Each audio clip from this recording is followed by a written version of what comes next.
Hi children, எல்லாரும் எப்படி இருக்கீங்க? நல்லா இருக்கீங்களா? இன்னைக்கு ஸ்ரீ லலிதா கதை நேரம் பகுதிக்கு போகலாமா? இன்னைக்கு ஒரு புது கதை பார்க்கலாம். அதாவது சினம் தவிர்த்தல்ங்கிற ஒரு தலைப்பில் இன்னைக்கு ஒரு த இது நம்ம கதை பார்க்கலாம். சினம்னா என்னது? கோபம். கோபத்தினால நமக்கு என்னென்ன விளைவுகள் வரும் அப்படிங்கிறதுக்காக ஒரு கதை.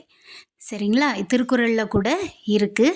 தீயினால் சுட்ட புண் உள்ளாரும் ஆறாதே நாவினால் சுட்ட வடு அப்படின்னு ஒரு திருக்குறள் கூட இருக்கு. நாம் கோபத்தில் விடக்கூடிய வார்த்தைகளும் செயல்களும் என்னென்ன விளைவுகளை தரும் அப்படிங்கிறதுக்கு இந்த கதை. நம்ம தீயினால் சுட்ட புண்ணை ஒரு நெருப்புனால நமக்கு ஒரு புண் ஒரு காயம் ஏற்பட்டால் கூட நம்ம அதை மருந்து போட்டு ஆற வச்சிடலாம் இல்லைங்களா? அது குணப்படுத்திடலாம். ஆனால் நாவினால் சுட்ட வடு ஆறவே ஆறாது. நம்ம வார்த்தைகளால் யாரையாவது காயப்படுத்தினா அது ஆறாது, அது மாறாது அப்படிங்கிறதுக்கு ஒரு கதை பார்க்கலாம். அதாவது சோமு அப்படின்னு ஒரு பையன் இருந்தான். அவன் ரொம்ப கோபக்காரன். அப்போது அவனுடைய நண்பன், அவனுடைய தோழன், அவனுடைய ஃப்ரெண்டு ஒரு பையன் இருந்தான். அவனுடைய கோபத்தை எப்படியாவது நம்ம குறைக்கணும் அப்படின்னு சொல்லிட்டு ஒரு பை நிறைய ஆணி, சுவரில் நம்ம ஃபோட்டோலாம் மாட்டுறதுக்கு ஆணி அடிப்போம் இல்லையா? அந்த மாதிரி ஆணிகளை ஒரு பையில் கொடுத்து, நீ இதை கோபம் வரும்போதெல்லாம் சுவத்தில் ஒரு ஆணியாக நீ அடிச்சுட்டே வரணும் அப்படின்னு சொல்லி கொடுக்குறான். அப்போது இவனும் என்ன பண்ணுறான், ஒரு தடவையும் அவன் கோபப்படும் போதெல்லாம் ஒரு ஆணியை சுவத்தில் அடிச்சுட்டே வரான். அப்படி 35 ஆணிகளை அடிச்சிட்டான். இப்போ அவனே எண்ணி பார்க்கும்போது 35 ஆணிகள் இருந்தது சுவத்தில். அப்போது நாம் இவ்வளோ கோபப்பட்டிருக்கோமா அப்படின்னு அவனே உணர்ந்து கொஞ்சம் கொஞ்சமாக கோபத்தை குறைக்க அந்த 35 30 25 20 அப்படி குறைஞ்சிட்டே வருது. ஒரு சமயத்தில் சுவரில் ஆணிகளே இல்லை. அவன் கோபப்படுவதை கம்ப்ளீட்டாக நிறுத்திட்டான்.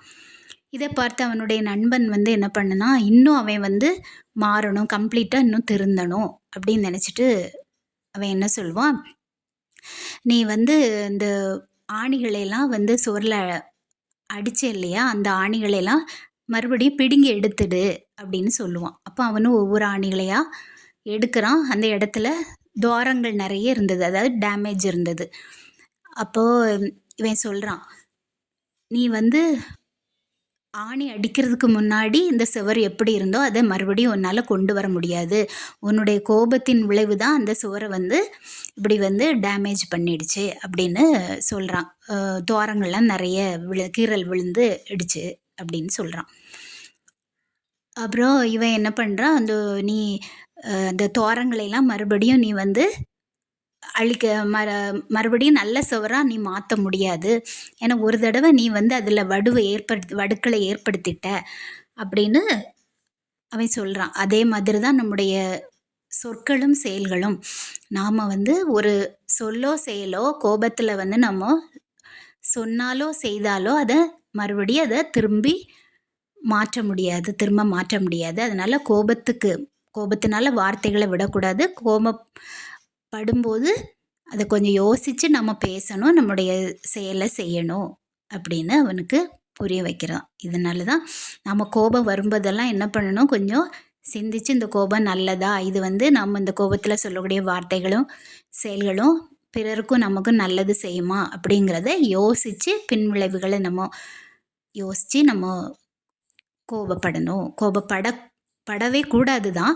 ஆனாலும் நம்ம மனிதனாக பிறந்த எல்லாருக்குமே கொஞ்சம் கொஞ்சம் கோபம் வரும் இல்லையா? கோபத்தை நம்ம குறைச்சிட்டே வரணும். கோபம் உடல் ரீதியாகவே நமக்கு நல்லது செய்யாது, ஹெல்த்துக்கும் இது நல்லது இல்லை அப்படின்னு இந்த கதை உணர்த்துது. இனி இன்னொரு கதையில் நம்ம பார்க்கலாம். நம்முடைய சேனல் உங்களுக்கு பயனுள்ளதாக இருந்தால் லைக் பண்ணுங்கள், ஷேர் பண்ணுங்கள், சப்ஸ்கிரைப் பண்ணுங்கள். நன்றி, வணக்கம்.